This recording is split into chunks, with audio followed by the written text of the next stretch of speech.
LKG, UKG, first, second, third, fourth, fifth class इन्हीं दोनों कमरों में पढ़ती हैं। ऑफिस बोरा सामने।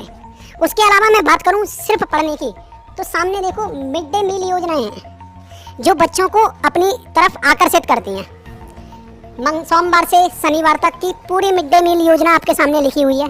अब समस्या ये नहीं है कि खाना नहीं मिलता होगा, मैं मानता हूँ ये खाना मिलता होगा और बच्चे दमदार तरीके से इस खाने को खाते भी होंगे, लेकिन खाने के बाद अगर किसी बच्चे को पानी पीना होगा तो उसकी व्यवस्था क्या है आप ध्यान से देख सकते हो। और ये तो मैं वो स्कूल दिखा रहा हूँ जो महानगर का स्कूल है, metropolitan city so called Agra के शहर के बगल में ही है ये गाँव, उसी का स्कूल है। ये देखो पानी नहीं आ रहा है इसमें। स्कूल अभी 1-2 घंटे पहले ही बंद हुआ है ना, पानी की यही व्यवस्था है।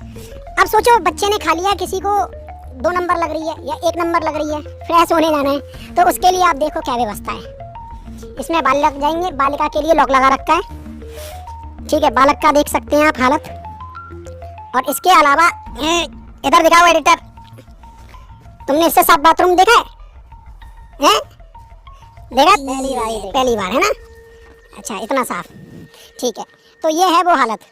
अब फिर कहते हैं कि सरकारी स्कूलों में गांव के बच्चे नहीं आ रहे। आप ध्यान से देखो, स्कूल के जस्ट पीछे वाली व्यवस्था ये है, जहाँ पे बहुत सारा गोबर तो पड़ा है। आपको लगा कि ये गोबर शायद हो सकता है बायोगैस बनाने के लिए यहाँ पे हो, गोबर गैस। स्कूल के अंदर लो एनरोलमेंट है, बच्चा कम आ रहा है, जिसकी वजह से हम स्कूलों को मर्ज करेंगे, बंद करेंगे। अरे कमबख्त, तो ये नहीं दिख रहा तुम्हें कि ये जो स्कूल है इसमें एम्बिशंस है बैठने का, इसमें कोई आराम ना कर सके। इसमें भैंस, गाय, सुअर, बछड़े सब रहते हैं, शिक्षक और बच्चे ही नहीं रहते बस, क्योंकि ये स्कूल ही ऐसा है। आपको मैंने अभी बिल्डिंग दिखाई, 2 कमरों की बिल्डिंग है मात्र, आसपास गोबर का पूरा वो पहाड़ सा है। अब उसकी बदबू आएगी तो बच्चा कैसे पढ़ लेगा? थोड़ी सी बारिश आती है, इनकी ईंटें गिर जाती हैं, थोड़ी सी बारिश की बूंदें आई, इनके कमरे में पानी भर जाता है। किस तरीके से यहाँ का बच्चा पढ़ पाएगा? थोड़ा सा तो एम्बिशंस दो यार, बच्चा है वो, बच्चा जानवर थोड़ी है। संविधान में भी लिखा है कि फंडामेंटल राइट्स है प्राइमरी एजुकेशन बच्चों का, उनके बौद्धिक क्षमताओं को डेवलप करने के लिए। आर्टिकल 21A आप पढ़ोगे फंडामेंटल राइट्स का, तो उसमें साफ साफ इस चीज के बारे में लिखा है, the right act 2009, RTE act बोलते हैं इसे। 6 से 14 साल के बच्चों को प्राइमरी एजुकेशन दी जाए और बहुत ही सुचारू रूप से दी जाए।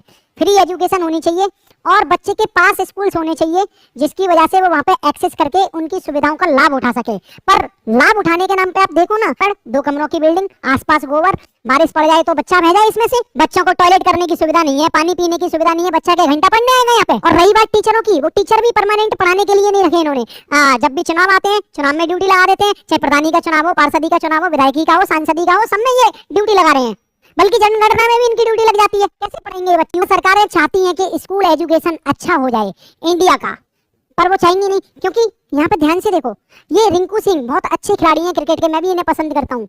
इन्हें किसी भी खेल डिपार्टमेंट में नहीं जॉब दी, इन्हें शिक्षा अधिकारी बना दिया, BSc ऑफिसर बना दिया। 9वीं फेल है रिंकू सिंह, लेकिन फिर भी इन्हें शिक्षा का डिपार्टमेंट दिया, क्योंकि शिक्षा का डिपार्टमेंट आगे नहीं बढ़ना चाहिए, नहीं तो लोग होशियार हो जाएंगे, हमसे क्वेश्चन करेंगे, हमारी रैलियों में कौन जाएगा, हमारे लिए भीड़ कौन बढ़ाएगा। इसीलिए यही समझने वाली बात है। यहाँ की सरकारों को एक फ्री का सजेशन है, जो भी गवर्नमेंट जॉब ले रहा है उससे साफ बोलो कि अगर आपको गवर्नमेंट जॉब में रहना है तो ये मैंडेटरी है, आपको अपने बच्चे को गवर्नमेंट स्कूल में ही पढ़ाना होगा, चाहे वो प्राइमरी स्कूल हो, चाहे वो सेकेंडरी स्कूल हो। फिर देखो चुटकियों में किस तरीके से सरकारी स्कूलों की व्यवस्थाएं सुधरती हैं। अगर नेताओं के बच्चों को भी कंपलसरी कर दिया, आहा मजा आ जाएगा, प्राइवेट स्कूल में कोई झकेगा नहीं, सब सरकारी स्कूल की तरफ भागेंगे। व्यवस्थाएं सुधारो, नहीं सुधारेंगे। प्राइवेट स्कूल से टैक्स कलेक्शन इतना होता है, पैसा इतना आता है, चढ़ावा इतना आता है, क्यों सुधारेंगे? कमाना इंपॉर्टेंट है, शिक्षा स्तर बढ़ाना इंपॉर्टेंट नहीं है। आज की वीडियो को यहीं समाप्त करता हूँ। यूट्यूब पर और भी वीडियोस पड़ी हैं इन्फॉर्मेटिव, जरूर देखना। जय हिंद, जय भारत।